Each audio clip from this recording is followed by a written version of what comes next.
On his second day in office, Mayor Zohran Mamdani started the morning taking the subway. He greeted commuters on a packed W train as he rode from Astoria to City Hall. He shook hands with commuters, took some selfies. Also this afternoon, the mayor announced an effort to what he calls getting more people involved in city government with the creation of the Office of Mass Engagement. And today, Mayor Mamdani is defending his decision to revoke several pro-Israeli policies enacted by former Mayor Eric Adams. Political reporter Marcia Kramer joins us now with the story. Marcia. Well, Dick and Mary, it didn't take long for Mayor Mamdani to find himself on the defensive for undoing the pro-Israeli actions taken by Mayor Adams in the last few months.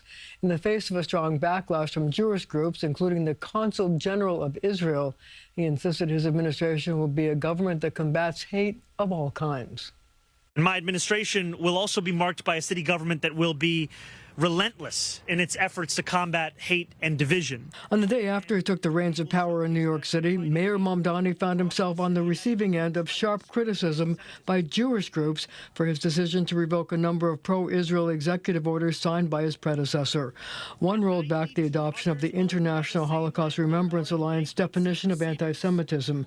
Another reversed Adams' order that barred the city from business and investment decisions that discriminate against Israel. To my mind, anybody who cares about American culture, American society, Western society should be deeply concerned, because anti-Semitism is not only against Jews, it's part of an anti-Western, anti-American ideology that New York is now embracing under the leadership of Mamdani. Ophir Akunis, the Consul General of Israel in New York, said the actions, quote, pose an immediate threat to the safety of Jewish communities in New York City and could lead to an increase in violent anti-Semitic attacks throughout the city. A coalition of Jewish groups, including the Jewish Community Relations Council and the New York Board of Rabbis, said, quote, singling out Israel for sanctions is not the way to make Jewish New Yorkers feel included and safe.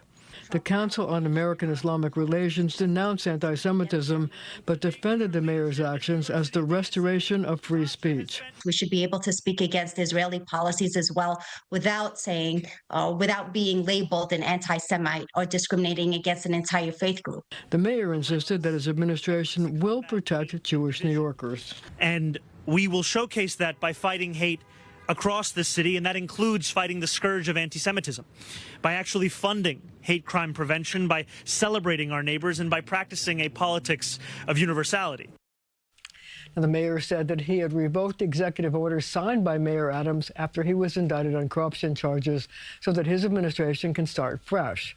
Mamdani kept the Office to Combat Anti-Semitism, which was launched by the former mayor in May. Guys. We know you'll be following it all. Marcia, thank you. Stay with CBS New York for continuing coverage of New York City Mayor Mamdani's first days in office. To watch yesterday's inauguration speech, head over to our website, cbsnewyork.com.